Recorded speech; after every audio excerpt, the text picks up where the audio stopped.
Meu pai me vendeu ao pastor da nossa igreja, quando completei 21 anos, e aquele homem tinha 65. O que se seguiu foi a pior experiência da minha vida. Algo que me marcou de formas que só entendi anos depois. Antes de continuar, peço que deixem um like neste vídeo, se inscrevam no canal e comentem de qual cidade vocês estão assistindo. Sua interação me ajuda a ter forças para compartilhar histórias difíceis como essa. Meu nome é Beatriz e hoje tenho 59 anos. Quando olho para trás, para aquela jovem de 21 anos que eu era, mal reconheço a menina ingênua e cheia de fé que acordava todos os domingos animada para ir à igreja. Cresci numa família evangélica tradicional no interior de São Paulo, numa cidade pequena onde a igreja era o centro de tudo. Meu pai, seu Valdir, era diácono, um dos pilares da congregação. Minha mãe, Dona Marlene, tocava órgão durante os cultos e organizava os chás beneficentes das irmãs. Nossa casa era simples, mas arrumada, com 3 quartos pequenos, uma sala onde cabia apenas um sofá velho e uma televisão que só ligávamos para assistir programas religiosos. O cheiro de café passado pela manhã se misturava com o aroma de bolo de fubá que minha mãe fazia toda quarta-feira. As paredes tinham quadros com versículos bíblicos bordados. E na sala de jantar pendia um crucifixo grande que meu avô tinha trazido de uma viagem à Aparecida do Norte. Éramos em 4 filhos. Eu era a mais velha, seguida pelos meus irmãos Daniel, Lucas e a caçula Raquel. Desde pequena, aprendi que meninas tinham que ser recatadas, obedientes e temer a Deus acima de tudo. Minha mãe me ensinou a costurar, cozinhar e cuidar da casa. Meu pai me ensinou que a autoridade masculina era sagrada e que questionar os homens da família era o mesmo que questionar Deus. A igreja Assembleia de Deus Nova Esperança ficava a 3 quarteirões da nossa casa. Era um prédio branco com janelas azuis e uma cruz grande no telhado que brilhava quando o sol batia. O cheiro dentro da igreja era sempre o mesmo, uma mistura de cera de vela, perfume barato que as irmãs usavam, e o mofo que subia do porão onde guardávamos as cadeiras extras.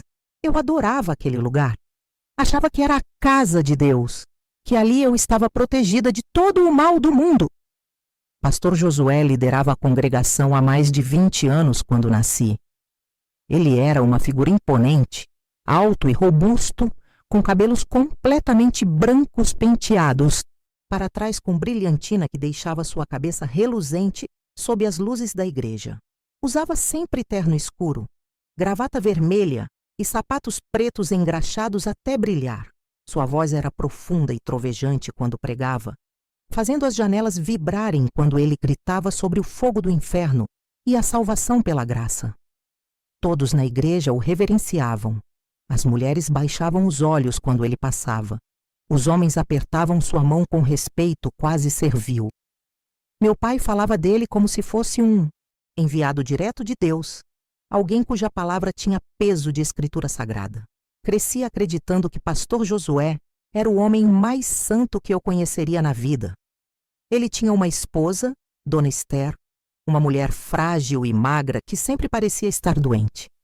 Ela raramente sorria, tinha olheiras profundas e mãos que tremiam quando segurava a Bíblia.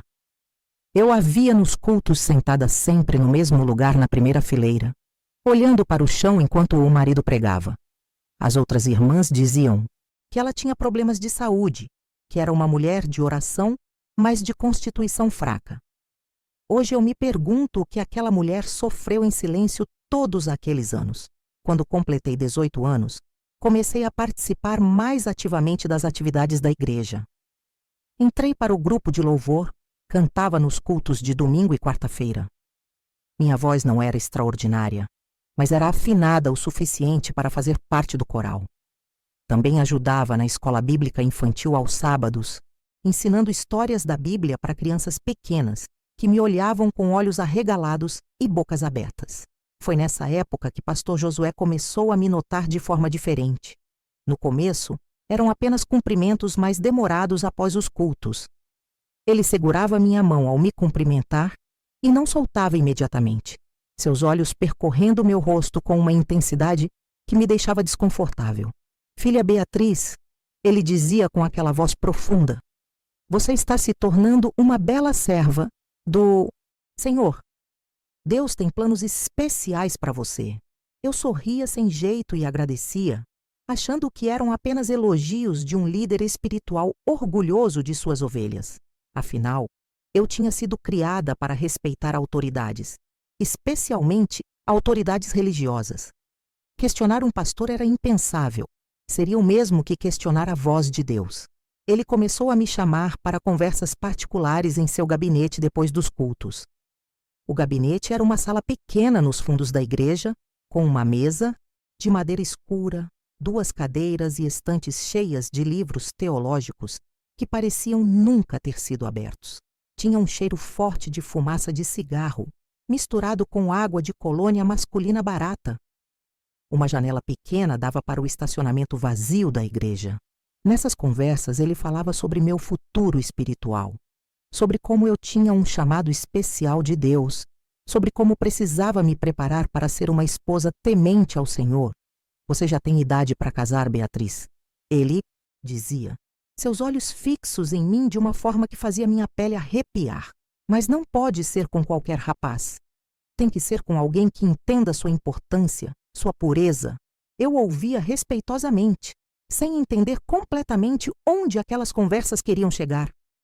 Tinha alguns rapazes na igreja que demonstravam interesse em mim, mas meu pai sempre dizia que eu ainda era muito nova, que precisava focar em servir a Deus antes de pensar em casamento. Então eu esperava, obediente, confiando que Deus e meus pais sabiam o que era melhor para mim. Quando completei 20 anos, as conversas particulares com o pastor Josué se tornaram mais frequentes e mais intensas. Ele começou a tocar meu braço enquanto falava, a ajustar mechas do meu cabelo que tinham saído do lugar, a comentar sobre minha aparência de formas que me faziam querer sair correndo daquela sala. Mas eu não corria. Tinha sido ensinada a ser respeitosa, a não questionar, a acreditar que homens de Deus nunca fariam nada impróprio. Minha mãe começou a agir de forma estranha nessa época. Ela me olhava com uma expressão que eu não conseguia decifrar, algo entre pena e resignação. Quando eu perguntava se estava tudo bem, ela apenas suspirava e dizia que Deus tinha planos misteriosos que nem sempre entendíamos. Beatriz, ela disse uma vez, segurando minhas mãos com força. Você é uma boa menina. Sempre foi obediente. Continue sendo, não importa o que aconteça. Não entendi o que ela quis dizer naquele momento. Só entenderia semanas depois, quando tudo desmoronaria ao meu redor. Foi numa quinta-feira à noite que minha vida mudou para sempre. Meu pai chegou em casa mais cedo do trabalho na marcenaria, o que era incomum. Ele trabalhava fazendo móveis sob encomenda, e geralmente só voltava quando já estava escuro. Mas naquele dia, ele chegou ainda com o sol se pondo, trazendo consigo um cheiro de serragem e suor. Beatriz, ele me chamou, sua voz séria e formal. Venha até a sala. Precisamos conversar. Meu coração apertou. Conversas sérias na sala significavam que algo importante estava para acontecer. Sentei-me no sofá velho, minhas mãos suadas apertando uma contra a outra no colo. Minha mãe estava na cozinha, mas podia ouvi-la parando de lavar a louça, o silêncio repentino indicando que ela estava prestando atenção. Meu pai se sentou na poltrona, a que ele sempre ocupava, aquela que ninguém mais podia sentar. Limpou a garganta, um som áspero que ecoou pela sala pequena. Filha, ele começou. Você já tem 21 anos. É uma mulher adulta agora. E como meu pai e seu líder espiritual, é minha responsabilidade garantir seu futuro. Eu assenti, sem entender ainda onde aquilo ia dar. Continuei ouvindo, meu coração batendo mais rápido a cada palavra. Pastor Josué me procurou, ele disse, e minha respiração parou por um instante. Ele é um homem de Deus, um homem respeitável. E ele quer se casar com você. O mundo pareceu parar. As palavras não faziam sentido. Pastor Josué era casado. Tinha mais de 60 anos. Era velho o suficiente para ser meu avô. Mas papai, eu consegui sussurrar, minha voz saindo fraca e tremida. Ele é casado com a dona Esther. Meu pai acenou com a mão como se aquilo fosse um detalhe sem importância. Esther está muito doente. Os médicos dizem que ela não tem muito tempo. E pastor Josué precisa de uma esposa jovem e forte para ajudá-lo em seu ministério. Ele escolheu você, Beatriz. É uma honra. Honra. Ah, a palavra soou absurda nos meus ouvidos. Eu não sentia honra, sentia náusea, medo, confusão. Mas eu não quero casar com ele, eu disse, minha voz ganhando um pouco mais de força. Eu nem o amo. Ele é velho, ele é... Silêncio! Meu pai bateu a mão no braço da poltrona, o som seco fazendo eu pular. Você não tem escolha nesse assunto. Já está decidido. Pastor Josué já pagou o dote. 3.000 reais. Esse dinheiro vai ajudar a família a pagar as dívidas. Você vai se casar com ele em 2 meses. Dote. Ele tinha pagado por mim. Meu pai tinha me vendido como se eu fosse gado, mercadoria. As lágrimas começaram a cair sem que eu pudesse controlar. Papai, por favor, eu implorei. Não me faça fazer isso, por favor. Mas ele já tinha se levantado e estava saindo da sala. A decisão está tomada, Beatriz. Você vai obedecer. É seu dever como filha e como serva de Deus. Ouvi seus passos pesados subindo a escada, a porta do quarto dele e da minha mãe se fechando. Fiquei ali sentada no sofá, lágrimas escorrendo pelo meu rosto, meu corpo tremendo incontrolavelmente. Minha mãe apareceu na porta da cozinha, suas mãos ainda molhadas de lavar louça. Ela me olhou com aqueles olhos tristes e cansados, mas não disse nada. Apenas voltou para a cozinha e ouvi o som da água correndo novamente, como se nada tivesse acontecido. Naquela noite, deitada na minha cama, olhando para o teto rachado do meu quarto, entendi que minha vida como eu conhecia tinha acabado. Eu tinha sido vendida. Meu próprio pai tinha me vendido para um homem velho em troca de 3.000 reais. E não havia ninguém para me salvar, porque todos ao meu redor acreditavam que aquilo era a vontade de Deus. Os dias que se seguiram àquela conversa foram os mais sombrios da minha vida até aquele momento. Acordava todas as manhãs com a esperança de que tudo tivesse sido um pesadelo horrível, mas a realidade me atingia assim que via o rosto tenso da minha mãe na cozinha ou sentia o silêncio pesado que tinha se instalado na casa. Meu pai mal falava comigo, apenas me olhava de vez em quando com uma expressão que misturava determinação e algo que eu não conseguia identificar. Talvez fosse culpa, mas ele nunca admitiria. Tentei conversar com minha mãe uma vez, quando estávamos sozinhas lavando roupa no tanque do quintal. O sol estava forte, o cheiro de sabão em pó se misturava com o perfume das flores do jardim que ela cuidava com tanto carinho. Mãe, eu disse, esfregando uma camisa do meu irmão com força desnecessária, eu não posso me casar com ele. Por favor, fale com o papai, faça ele entender. Ela parou de torcer a roupa que tinha nas mãos e me olhou.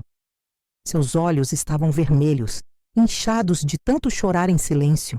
Beatriz, ela sussurrou, sua voz carregada de dor. Você acha que eu não tentei? Você acha que eu quero isso para você?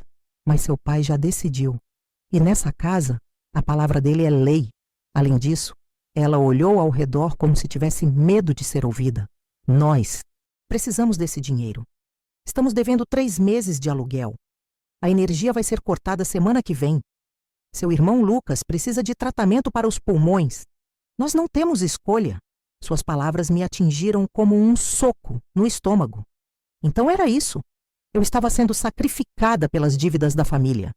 Minha vida, minha felicidade, meu corpo, tudo tinha um preço. 3.000 reais. Mas mãe, eu tentei argumentar, deve haver outro jeito. Eu posso trabalhar, posso... Fazer o quê? Beatriz? Ela me interrompeu, sua voz ficando mais alta. Você não tem nem o ensino médio completo.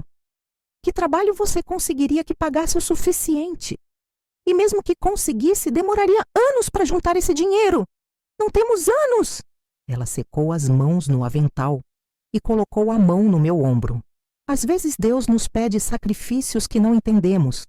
Você tem que confiar que há um propósito maior nisso tudo. Mas eu não conseguia ver propósito algum. Só via um futuro sombrio se aproximando como uma tempestade inevitável.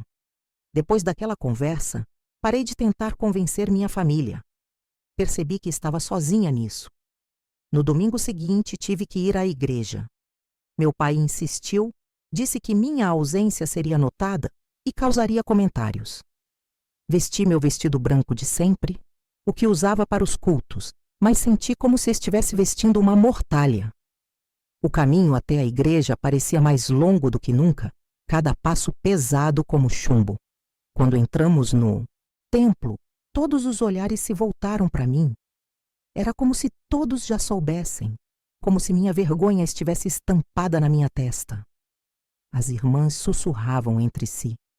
Algumas me olhavam com inveja mal disfarçada, outras com pena. Dona Conceição, uma senhora gorda que sempre tinha sido gentil comigo, segurou minha mão ao passar por ela. Que Deus te abençoe, filha, ela disse, e havia lágrimas nos olhos dela. Sentei-me no banco de sempre, entre minha mãe e minha irmã Raquel. Raquel tinha apenas 15 anos e ainda não entendia completamente o que estava acontecendo, mas percebia que algo estava errado. Ela segurou minha mão durante todo o culto, seus dedos pequenos e quentes entrelaçados nos meus. Pastor Josué subiu ao púlpito como sempre fazia, mas desta vez, quando seus olhos encontraram os meus, ele sorriu. Foi um sorriso diferente dos que costumava dar durante os sermões. Era um sorriso de posse, de satisfação, como um caçador que tinha acabado de capturar sua presa. Senti bile subir pela minha garganta. O sermão naquele dia foi sobre obediência, sobre como Abraão tinha estado disposto a sacrificar seu filho Isaque, porque Deus havia ordenado. Sobre como a obediência era a maior virtude de um cristão, sobre como questionar a vontade de Deus era pecado mortal. Cada palavra parecia dirigida a mim, cada versículo bíblico citado parecia uma corrente se fechando ao meu redor. Irmãos e irmãs, Pastor Josué trovejou, sua voz ecoando pelas paredes da igreja. Deus nos pede sacrifícios porque Ele sabe o que é melhor para nós. Mesmo quando não entendemos, mesmo quando dói, devemos confiar em sua sabedoria infinita. Ele fez uma pausa dramática, seus olhos varrendo a congregação antes de pousar novamente em mim. E há bênçãos especiais reservadas para aqueles que obedecem sem questionar. Depois do culto, ele me chamou para uma conversa no gabinete. Meu pai me empurrou gentilmente na direção da sala, como se eu fosse uma criança relutante, sendo forçada a tomar remédio amargo. Vá, filha, ele disse baixinho. Seja respeitosa. Entrei naquele gabinete que agora me parecia ainda mais claustrofóbico do que antes. Pastor Josué fechou a porta atrás de nós e girou a chave na fechadura. O som do ferrolho se encaixando fez meu coração disparar. Ele se aproximou e instintivamente dei um passo para trás, minha coluna batendo contra a estante de livros. Não precisa ter medo de mim, Beatriz, ele disse, sua voz suave, mas com uma corrente escura por baixo. Eu vou ser seu marido. Vou cuidar de você. Ele estendeu a mão e tocou meu rosto, seus dedos ásperos e frios deslizando pela minha bochecha. Você é tão jovem, tão pura. Deus me abençoou com um presente precioso. Eu queria gritar, queria empurrá-lo, queria correr. Mas meu corpo estava congelado, paralisado pelo medo e pela doutrinação de anos que me ensinaram que questionar a autoridade era pecado. Suas mãos desceram para meus ombros, apertando com força. Vamos nos casar em 6 semanas, ele disse. Esther está muito doente agora, mal sai da cama. É só questão de tempo. E quando ela partir para o Senhor, você assumirá seu lugar, como minha esposa, como a primeira dama desta igreja. As palavras saíam da boca dele como se estivesse falando sobre o tempo, sobre algo completamente normal. Ele estava planejando nossa vida juntos, enquanto a esposa dele agonizava em casa. A frieza daquilo me chocou tanto que encontrei minha voz. O senhor não ama sua esposa? Perguntei, minha voz tremendo. Ele riu, um som seco e sem humor. Amor, Beatriz? Casamento não é sobre amor. É sobre parceria, sobre servir a Deus juntos. Esther serviu seu propósito, mas agora ela está fraca, inútil. Você é jovem, forte, fértil. Vai me dar filhos, vai renovar meu ministério. Ele se inclinou mais perto, seu hálito quente no meu rosto, cheirando a café velho e algo azedo. E vai aprender a me obedecer em tudo, absolutamente tudo. Consegui me afastar dele finalmente, contornando a mesa para colocar alguma distância entre nós. Preciso ir, eu disse, minha mão já na maçaneta. Minha família está esperando.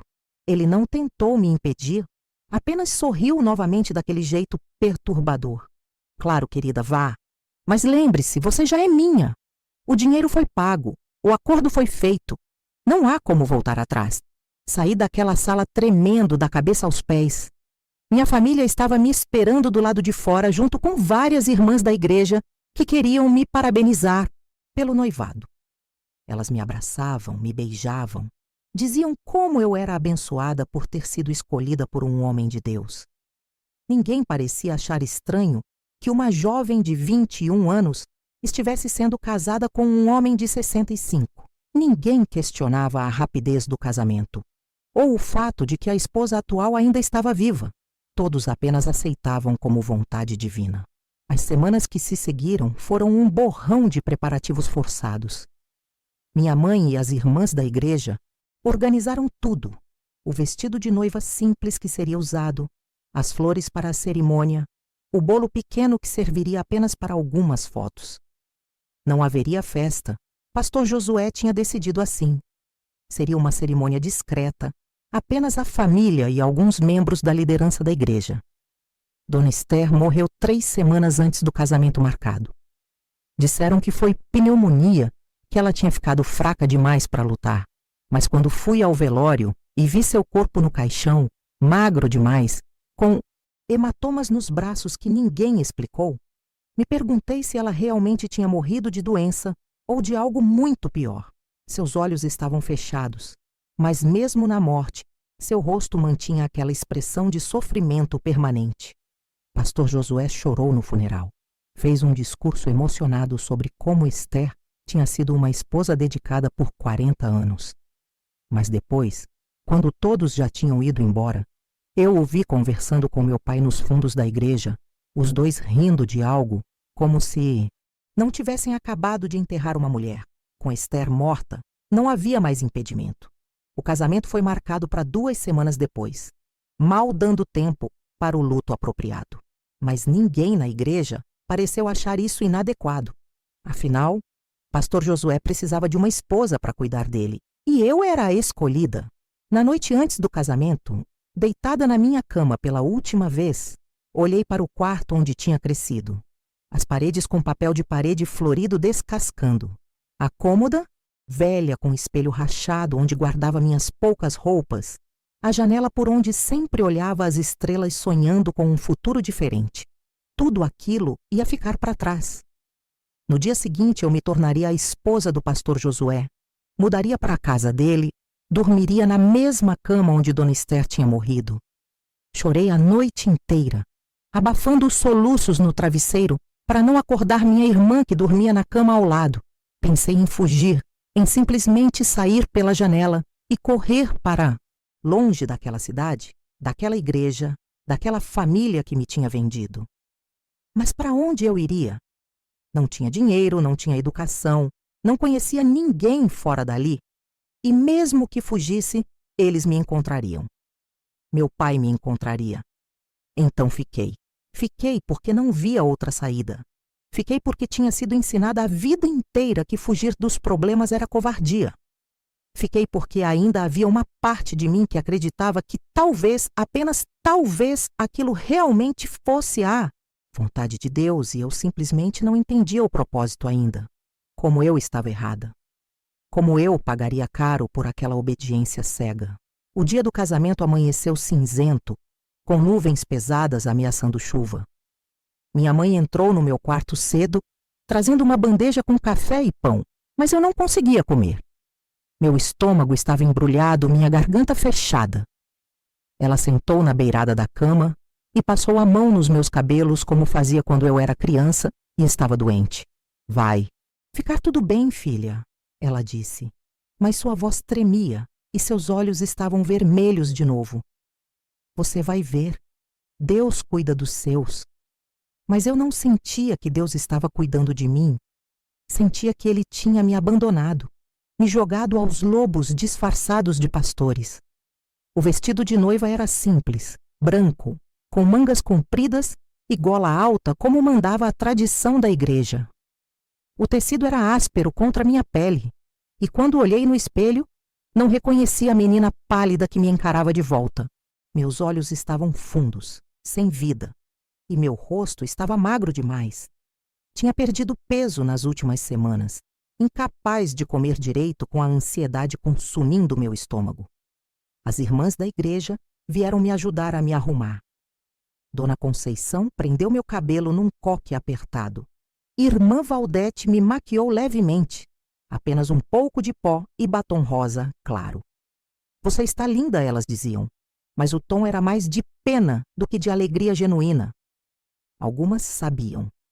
Algumas entendiam o que estava realmente acontecendo, mas escolhiam ficar em silêncio, porque questionar o pastor era questionar a própria estrutura da igreja que dava sentido às suas vidas. A cerimônia seria às 15h na própria igreja. Não haveria cortejo elaborado, não haveria festa depois. Apenas a cerimônia, algumas fotos, e então eu seria levada para a casa, que agora seria a minha prisão. Quando chegou a hora de sair de casa, meus irmãos me abraçaram.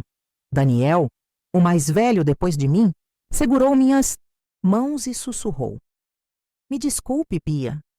Se eu pudesse fazer alguma coisa, mas ele não podia. Nenhum de nós podia. O caminho até a igreja pareceu ao mesmo tempo infinito e rápido demais. Meu pai caminhava ao meu lado, seu braço entrelaçado no meu, e eu podia sentir o peso da culpa dele no silêncio pesado entre nós. Ele não olhava para mim. Mantinha os olhos fixos à frente, a mandíbula apertada. Parte de mim queria gritar com ele, bater no seu peito, perguntar como ele tinha sido capaz de fazer aquilo. Mas outra parte, a parte que ainda era a menina obediente que ele tinha criado, apenas andava em silêncio. A igreja estava decorada com flores brancas simples. Não havia muitas pessoas, talvez umas 50, todas sentadas em silêncio respeitoso. No altar, pastor Josué me esperava. Ele usava um terno preto novo, gravata branca, e tinha um sorriso no rosto que fez meu sangue gelar. Era o sorriso de alguém que tinha conseguido exatamente o que queria. A música do órgão começou a tocar. Aquela marcha nupcial tradicional, que deveria ser alegre, mas que soava como um hino fúnebre. Comecei a caminhar pelo corredor, cada passo me aproximando do altar, cada passo me distanciando da possibilidade de liberdade. As pessoas se viravam para me ver passar. Algumas sorriam, outras choravam, mas todas testemunhavam enquanto eu era entregue como mercadoria de um homem para outro. Quando cheguei ao altar e meu pai colocou minha mão na mão de pastor Josué, senti a diferença de temperatura. Minhas mãos estavam geladas, tremendo. As dele estavam quentes, firmes, segurando as minhas com uma força que deixava claro que não me soltaria. Ele me olhou nos olhos e sussurrou baixo demais para outros ouvirem. Finalmente você é minha. O pastor que conduziria a cerimônia era o pastor Ananias, um homem velho que visitava nossa igreja ocasionalmente. Ele abriu a Bíblia e começou a recitar os votos tradicionais, palavras sobre amar e respeitar, sobre estar juntos na alegria e na tristeza, na saúde e na doença. Palavras bonitas que soavam completamente vazias naquele contexto. Quando chegou a hora de eu dizer sim, minha voz falhou. Pastor Josué apertou minha mão com mais força, seus dedos cravando na minha pele. Diga sim, Beatriz, ele murmurou, o tom de voz uma ordem velada. Olhei para a congregação, procurando algum rosto que mostrasse compaixão, alguém que se levantasse e impedisse aquela farsa. mas todos me olhavam expectantes, esperando que eu cumprisse meu papel. Sim, eu finalmente sussurrei, a palavra saindo tão baixa que mal podia ser ouvida. Mais alto, o pastor Ananias pediu. Sim, eu repeti, dessa vez minha voz ecoando pela igreja silenciosa. Um sim que selava meu destino, que me transformava na esposa de um homem que eu mal conhecia e já temia. Os anéis foram trocados. O dele era uma aliança grossa de ouro que parecia pesar toneladas no meu dedo. Quando ele me beijou para selar a união, foi um beijo possessivo, agressivo, sua língua forçando a entrada na minha boca enquanto eu ficava rígida e incapaz de reagir. Ouvi alguns suspiros desconfortáveis da congregação, mas ninguém disse nada. Estávamos casados. Eu era agora a senhora Beatriz, esposa do pastor Josué. E minha vida de pesadelos estava apenas começando. Não houve festa. Apenas algumas fotos na frente da igreja, sorrisos forçados enquanto o fotógrafo mandava dizer cheese. Meu vestido branco parecia uma mortalha.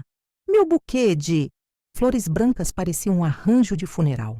Em todas as fotos eu pareço uma boneca sem vida, olhos vazios e sorriso pintado. Depois das fotos, pastor Josué me levou para o carro dele, um sedã preto velho, mas bem cuidado. Colocou minha pequena mala no porta-malas, aquela onde eu tinha empacotado minhas poucas posses. Entramos no carro e ele dirigiu em silêncio pelas ruas familiares da cidade, passando por lugares onde eu tinha brincado quando criança, onde tinha caminhado com minhas amigas, onde tinha sido feliz antes de tudo desmoronar. A casa dele ficava num bairro mais afastado, uma construção antiga de 2 andares com jardim na frente que estava mal cuidado. As plantas estavam murchas, o gramado crescido demais, sinais do descuido dos últimos meses enquanto Dona Esther definhava. Ele estacionou o carro e saiu, vindo abrir minha porta com uma cavalheirice falsa. Bem-vinda ao seu novo lar, esposa, ele disse, e havia algo na forma como pronunciou a palavra esposa que fez minha pele arrepiar. A casa por dentro cheirava a mofo e remédio. Os móveis eram escuros e velhos, as cortinas pesadas bloqueavam a maior parte da luz natural. Na sala havia fotos nas paredes, pastor Josué em várias fases da vida, sempre sério, sempre imponente. Havia algumas fotos com Dona Esther, mas eram antigas, de quando ela ainda era jovem e tinha alguma vida nos olhos. Ele me mostrou a casa rapidamente. A cozinha com eletrodomésticos antigos, a sala de jantar com uma mesa, grande demais para 2 pessoas, o banheiro com azulejos rachados. E então, subimos as escadas rangentes até o 2º andar. Havia 3 quartos. Um era o escritório dele, cheio de livros e papéis. Outro era um quarto de hóspedes vazio.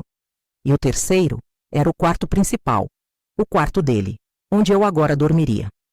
A cama era grande, com uma colcha de crochê que Dona Esther provavelmente tinha feito anos atrás. O quarto cheirava a naftalina e algo adocicado e enjoativo que não consegui identificar. Este era o quarto dela, pensei, e ela morreu há apenas 1 mês. E agora eu estou aqui, substituindo-a como se ela nunca tivesse existido. Pode-se trocar e descansar um pouco, pastor Josué disse, apontando para uma cômoda. Guardei algumas gavetas vazias para suas coisas. Jantamos às 6 em ponto. Espero que saiba cozinhar, porque essa é uma de suas responsabilidades agora. Ele saiu do quarto, fechando a porta atrás de si, e ouvi seus passos descendo a escada. Fiquei ali, parada no meio daquele quarto estranho, em frente àquela cama que logo seria cenário do pior pesadelo da minha vida. Minhas pernas começaram a tremer e tive que me sentar na beirada do colchão antes que cedessem completamente. O peso de tudo que tinha acontecido, de tudo que estava por vir, desabou sobre mim de uma vez. Abri minha mala e comecei a tirar minhas roupas, pendurando-as no armário que ainda tinha algumas roupas de Dona Esther. Quando toquei num vestido dela, senti como se estivesse profanando algo sagrado. Essa mulher tinha sofrido nesta casa. Eu sabia disso agora com toda certeza. E eu seguiria o mesmo caminho. O resto da tarde passou devagar. Tomei um banho longo, deixando a água quente queimar minha pele, como se pudesse me limpar da sensação de sujeira que tinha se instalado em mim. Vesti uma roupa simples e desci para a cozinha quando o relógio marcou 5h30, sabendo que precisaria tempo para preparar o jantar. A cozinha era estranhamente bem equipada. Dona Esther devia ter sido uma boa cozinheira. Encontrei ingredientes na geladeira e na despensa, e comecei a fazer arroz, feijão, carne e salada, a refeição simples que tinha aprendido a fazer com minha mãe. Cozinhar me deu algo em que focar, uma tarefa concreta que mantinha minha mente ocupada e longe do que viria depois do jantar. Pastor Josué apareceu exatamente às 6, como se tivesse um relógio interno. Sentou-se à cabeceira da mesa e esperou que eu servisse, o que fiz, com mãos trêmulas. Ele provou a comida e assentiu. Está aceitável, ele disse. Você vai precisar melhorar, mas para a primeira vez está bom. Comemos em silêncio. Eu mal conseguia engolir. Cada garfada parecia ficar presa na minha garganta.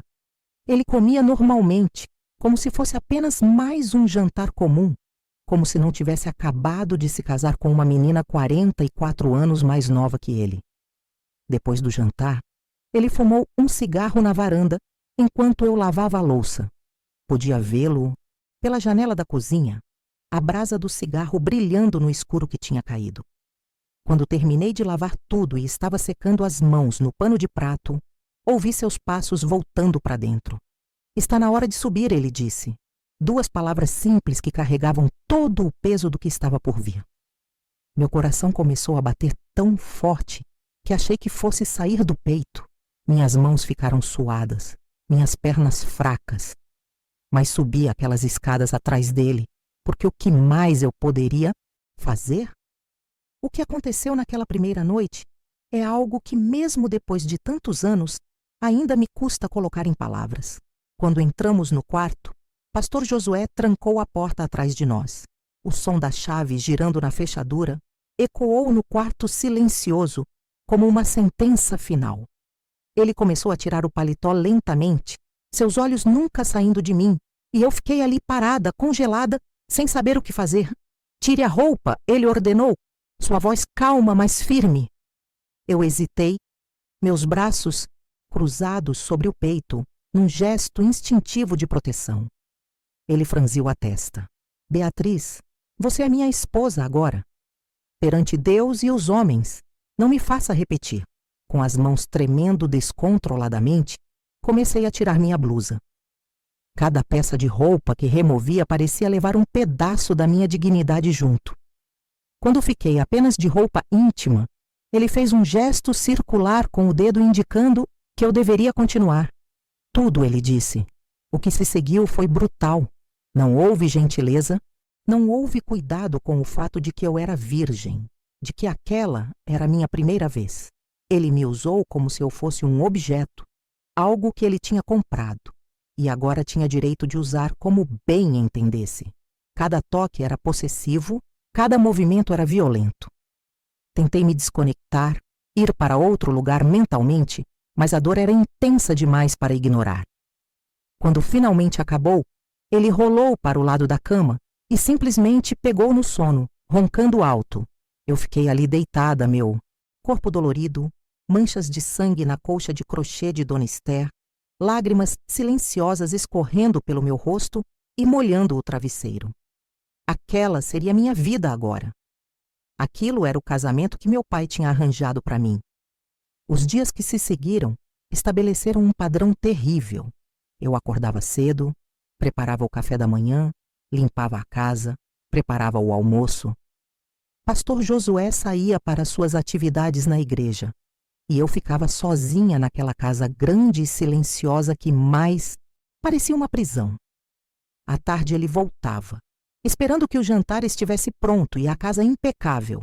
E todas as noites, sem exceção, ele exigia seus direitos conjugais, como ele chamava. Comecei a notar coisas estranhas sobre ele nas primeiras semanas. Tinha explosões de raiva por motivos insignificantes. Se a comida estava muito salgada, ele jogava o prato na parede. Se a casa não estava limpa ao seu padrão impossível, ele me puxava pelos cabelos e me arrastava pelos cômodos, apontando cada grão de poeira. Você é inútil, ele gritava. Eu paguei bom dinheiro por você e você não serve nem para manter uma casa limpa. Aprendi rapidamente a andar na ponta dos pés ao seu redor, a prever seus humores, a me fazer invisível quando ele estava de mau humor. Mas não importava o quanto eu tentasse, nunca era suficiente. Sempre havia algo errado, alguma razão para ele me castigar. As marcas começaram a aparecer. Roxos nos braços onde ele me agarrava com força. Um corte no lábio de quando ele me bateu porque o feijão tinha queimado.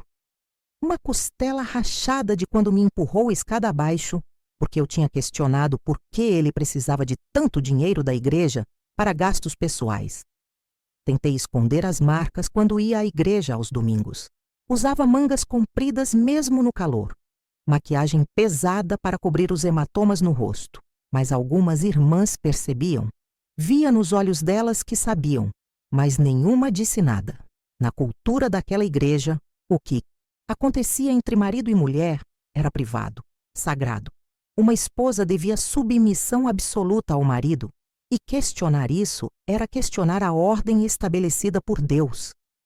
Minha mãe veio me visitar uma vez, 2 meses depois do casamento. Quando me viu, seu rosto empalideceu. Beatriz, o que aconteceu com você? Ela perguntou, tocando gentilmente um hematoma que não tinha conseguido cobrir completamente com maquiagem. Você está tão magra, tão pálida. Estou bem, mãe, menti, forçando um sorriso. É só cansaço. Cuidar da casa é mais trabalho do que eu imaginava. Ela não acreditou, eu via em seus olhos.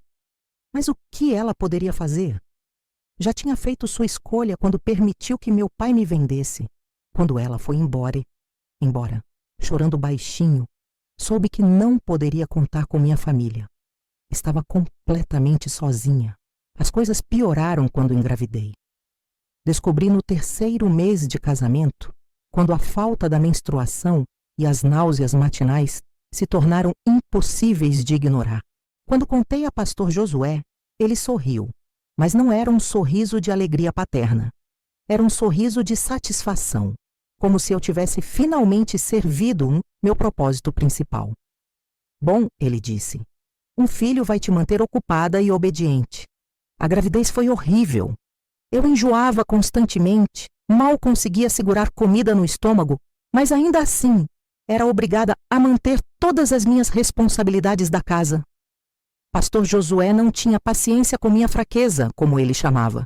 Se eu vomitava, tinha que limpar imediatamente. Se estava cansada demais para cozinhar, ele me arrastava para a cozinha pelos cabelos e me forçava a ficar em pé até o jantar estar pronto. E ele continuava me usando à noite, apesar da gravidez. Quando eu tentava dizer que doía, que o médico tinha recomendado cuidado, ele ria. O médico não é seu marido. Eu sou. E você vai fazer o que eu mandar. Foi durante a gravidez que descobri a verdade completa sobre Dona Esther. Estava procurando toalhas no armário da lavanderia quando encontrei uma caixa escondida no fundo. Dentro havia um diário, cadernos cheios da letra delicada de Esther. Curiosa e com tempo sobrando enquanto o pastor Josué estava na igreja, comecei a ler. O que li me fez perceber que eu estava revivendo o pesadelo de outra mulher. Esther escrevia sobre anos de abuso, sobre noites de terror, sobre gravidezes que terminavam em abortos espontâneos causados pelas surras que ela levava. Ela descrevia como o pastor Josué tinha 2 faces, a pública, do homem de Deus amado pela congregação, e a privada, do monstro que aterrorizava sua própria casa. Na última entrada do diário, datada apenas 2 semanas antes de sua morte, ela tinha escrito: não aguento mais. Ele está trazendo outra para meu lugar, uma menina jovem, inocente. Eu deveria avisá-la, deveria contar a verdade. Mas estou cansada demais, doente demais. Deus me perdoe por minha covardia. Que ele tenha misericórdia da pobre menina. Chorei ao ler aquelas palavras. Esther tinha sabido. Ela tinha sabido que eu seria sua substituta e não tinha conseguido me avisar.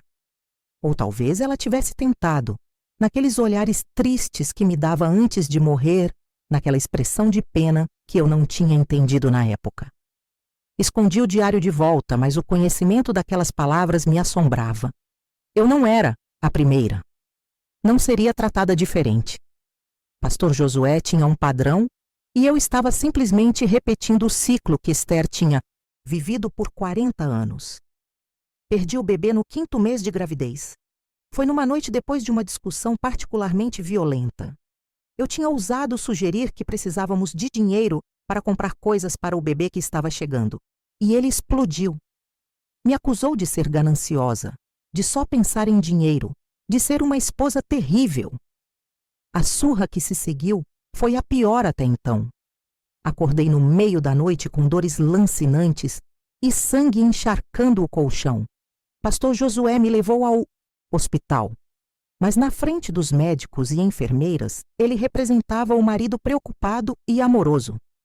Segurava minha mão, secava lágrimas falsas, perguntava se havia algo que pudesse fazer. O médico disse que tinha sido um aborto espontâneo, que às vezes essas coisas aconteciam sem explicação. Mas quando a enfermeira me examinou e viu os hematomas no meu corpo, ela me olhou com aqueles olhos que sabiam. Você está segura em casa? Ela sussurrou quando ficamos sozinhas por um momento. Estou. Menti automaticamente, porque admitir a verdade seria abrir uma caixa de Pandora que não sabia como lidar. O bebê era um menino. Eles me deixaram segurá-lo por alguns minutos antes de levá-lo embora. Era tão pequeno, tão perfeito e tão morto. Chorei segurando aquele corpinho frio, pensando em como ele nunca conheceria o mundo, nunca cresceria, nunca teria a chance de ser algo além da vítima da violência do próprio pai. Pastor Josué não demonstrou remorso. No caminho de volta para casa, ele apenas disse: faz parte da vontade de Deus, não era para ser. Você engravidará de novo. Mas eu não queria engravidar de novo. Não queria trazer outra vida para aquela casa de horrores. Comecei a tomar pílulas anticoncepcionais escondido, comprando com o pouco dinheiro que conseguia guardar do mercado quando ele me dava. Era um risco enorme, porque se ele descobrisse, eu não sabia do que ele seria capaz. Os meses passaram se transformando em anos, 2 anos de casamento que pareceram 20. Meu corpo estava marcado permanentemente, cicatrizes que nunca sumiram completamente. Minha alma estava ainda mais machucada, pedaços dela quebrados de formas que eu não sabia se algum dia conseguiria juntar de novo. Parei de ir à igreja regularmente, alegando problemas de saúde. A verdade é que não conseguia mais fingir, não conseguia mais sentar naqueles bancos e ouvir pastor Josué pregar sobre amor e compaixão quando eu sabia o monstro que ele realmente era. As poucas vezes que fui, via mulheres jovens na congregação, meninas com olhos brilhantes e fé inocente, e me perguntava se alguma delas seria a próxima quando eu morresse ou conseguisse escapar. Foi no 2º aniversário do nosso casamento que algo dentro de mim finalmente quebrou de uma forma diferente. Não quebrou me destruindo mais, mas quebrou me libertando da paralisia. Ele tinha me batido de novo, dessa vez porque eu tinha deixado cair um prato, e o barulho tinha o assustado, enquanto ele lia a Bíblia. Quando ele saiu de casa furioso para uma reunião na igreja, fiquei ali deitada no chão da cozinha, cercada por cacos de louça, e percebi: ou eu morria naquela casa, como Esther tinha morrido, ou eu encontrava uma forma de sair. A escolha era minha. E pela primeira vez em 2 anos, escolhi viver. Comecei a planejar minha fuga com a mesma cautela que um prisioneiro planeja uma fuga da prisão, porque era exatamente isso que aquela casa era, uma prisão. E pastor Josué era meu carcereiro, disfarçado de marido e homem de Deus. Sabia que precisava ser cuidadosa, paciente, porque um erro poderia me custar a vida. Primeiro, comecei a guardar dinheiro. Pequenas quantias que ele não notaria falta. Alguns reais do troco do mercado. Moedas esquecidas nos bolsos das calças dele que eu lavava. Dinheiro de ofertas que ele deixava jogado pela casa. Escondia tudo num buraco que fiz na parede atrás do armário do quarto de hóspedes, cobrindo com um pedaço de papel de parede solto. Em 6 meses tinha juntado quase R$ 200. Não era muito, mas seria suficiente para uma passagem de ônibus para longe dali. Também comecei a documentar o abuso. Tirava fotos dos hematomas com uma câmera descartável que comprei escondido. Escondia o filme revelado junto com o dinheiro. Fazia anotações sobre as datas e os incidentes, guardando tudo como evidência caso precisasse provar o que estava acontecendo. E reli o diário de Esther várias vezes, encontrando naquelas páginas não apenas a confirmação do meu sofrimento, mas também a determinação de não ter o mesmo fim que ela. O momento certo para fugir veio de forma inesperada. Pastor Josué recebeu um convite para pregar numa conferência em outro estado, um evento de 3 dias que o deixaria fora de casa. Ele hesitou em ir, desconfiado de me deixar sozinha por tanto tempo. Mas a oportunidade de pregar para uma audiência maior massageou seu ego o suficiente para ele aceitar. Você não sai de casa por nada, ele ordenou antes de partir.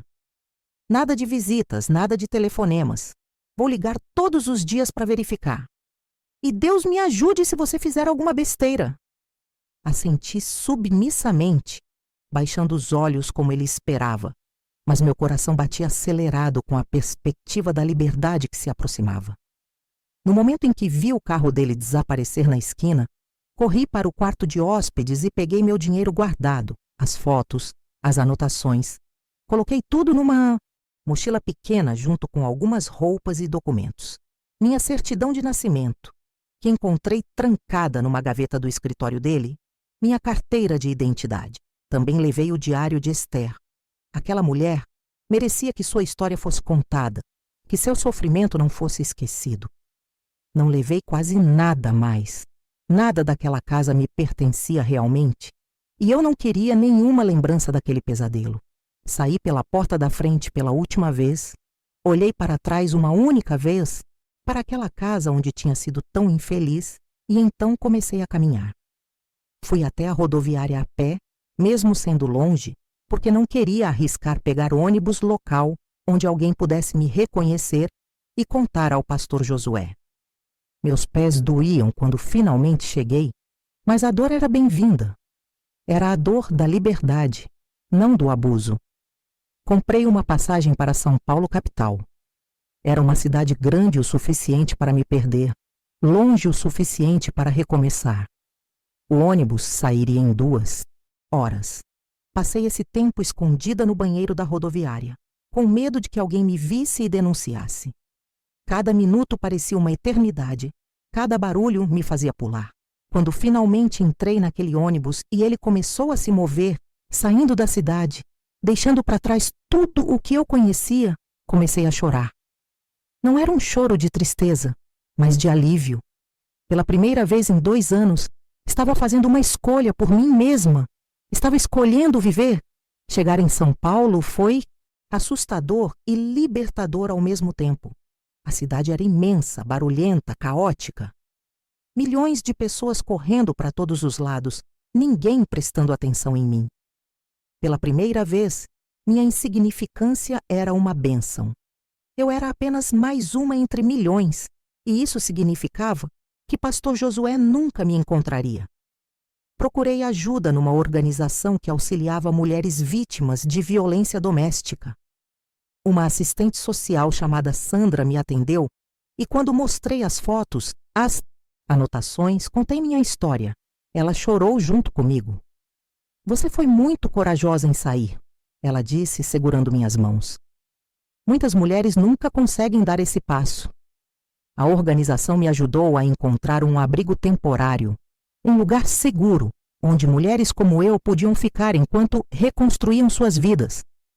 Havia outras ali, cada uma com sua história de horror, cada uma tentando encontrar forças para seguir em frente. Conheci Maria, que tinha fugido de um marido traficante. Conheci Joana, que tinha sido abusada pelo padrasto desde criança. Conheci Rosa, que tinha sido queimada pelo companheiro numa discussão. Nós nos apoiávamos, chorávamos juntas, rimos juntas nos raros momentos em que conseguíamos encontrar alguma alegria. E juntas lentamente começamos a curar. Consegui um emprego de faxineira num shopping. Não era glamouroso, o salário era pouco, mas era meu. Dinheiro que eu ganhava com meu próprio trabalho, que ninguém podia tirar de mim. Comecei a estudar à noite, terminando o ensino médio que tinha largado quando casei. Cada pequena conquista era uma vitória sobre o que pastor Josué tinha tentado fazer de mim. Levei meses para começar o processo legal. Sandra me ajudou a encontrar um advogado que trabalhava pro bono com vítimas de violência. Entramos com pedido de divórcio e com uma queixa criminal contra pastor Josué por agressão, abuso e cárcere privado. As fotos, as anotações e o diário de Esther serviram como evidência. O processo foi longo e doloroso. Tive que relatar em detalhes tudo o que tinha acontecido, reviver cada momento de horror. Pastor Josué contratou advogados caros que tentaram me pintar como mentirosa, como esposa vingativa que abandonou seu marido. Mas a verdade estava documentada. E outras mulheres da igreja começaram a surgir, testemunhando sobre comportamentos estranhos que tinham presenciado. Meu pai tentou me contatar durante o processo. Mandou cartas que eu não respondi, ligações que eu não atendi. Finalmente, ele apareceu no abrigo onde eu estava. Sandra quis que eu não o visse, mas eu precisava do fechamento. Ele estava mais velho, mais curvado, o peso da culpa visível em seu rosto. Beatriz, ele começou, sua voz quebrando. Eu não sabia que ele era assim, mas você vendeu sua filha, pai. Eu disse, minha voz saindo mais firme do que esperava. Me vendeu por R$3.000. Não importa o que você sabia ou não sabia. Você me transformou em mercadoria. Ele chorou, pediu perdão, disse que passava noites sem dormir com o remorso. Mas seus pedidos não apagavam os 2 anos de inferno que vivi. Não traziam de volta o bebê que perdi. Não curavam as cicatrizes no meu corpo e na minha alma. Eu o perdoei, eventualmente, não por ele, mas por mim. Porque carregar aquele ódio estava me envenenando. Mas perdoar não significava esquecer, e não significava permitir que ele voltasse a fazer parte da minha vida. Alguns laços, quando quebrados da forma que foram quebrados, não podem ser restaurados. O processo criminal demorou 3 anos. Quando finalmente foi a julgamento, várias testemunhas depuseram. Médicos que tinham me atendido e visto os hematomas. A enfermeira do hospital que tinha percebido os sinais de abuso. Outras mulheres da igreja que finalmente encontraram coragem para falar sobre coisas estranhas que tinham visto ao longo dos anos. Pastor Josué foi condenado a 8 anos de prisão por lesão corporal, abuso psicológico e cárcere privado. Não foi o suficiente pelo que ele fez, mas foi alguma coisa. E mais importante, ele perdeu tudo. A igreja o repudiou, removendo-o do ministério. Sua reputação foi destruída. A máscara de homem de Deus finalmente caiu, revelando o monstro por baixo. Hoje, aos 59 anos, tenho uma vida que nunca imaginei ser possível naqueles dias escuros. Terminei não só o ensino médio, mas fiz faculdade. Me formei em serviço social e trabalho ajudando outras, mulheres que passam pelo que passei.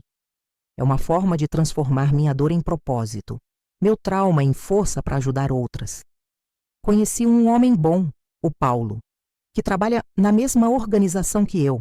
Ele sabe toda a minha história, cada cicatriz, cada pesadelo, e mesmo assim me ama com paciência e gentileza que nunca imaginei que existissem. Nos casamos há 15 anos e todos os dias agradeço por ter tido a coragem de fugir, porque se não tivesse fugido, nunca teria conhecido o que é ser verdadeiramente amada. Não tive mais filhos. As consequências físicas do abuso tornaram isso impossível. Mas Paulo e eu adotamos 2 meninas, Marina e Alice, que também tinham histórias difíceis. Damos a elas o amor e a segurança que nos foi negado, e vê-las crescer felizes e seguras é a maior vitória que poderia ter. Ainda tenho pesadelos às vezes. Ainda tenho gatilhos que me transportam de volta àquela casa, àquele casamento. Mas aprendi a lidar com eles através de terapia, de apoio, de comunidade. e aprendi que sobreviver não é suficiente. Precisamos viver, realmente viver, e não apenas existir carregando nossos traumas. Conto minha história hoje porque sei que há outras Beatrizes por aí. Mulheres presas em casamentos abusivos, vendidas por famílias que deveriam protegê-las, silenciadas por estruturas religiosas que valorizam a autoridade masculina acima da segurança feminina. E eu quero que essas mulheres saibam, não é sua culpa. Você não merece o que está sofrendo. E há saída, por mais impossível que pareça. Se você está vivendo algo parecido com o que vivi, procure ajuda. Ligue para o número 180, a Central de Atendimento à Mulher. Vá a uma delegacia da mulher.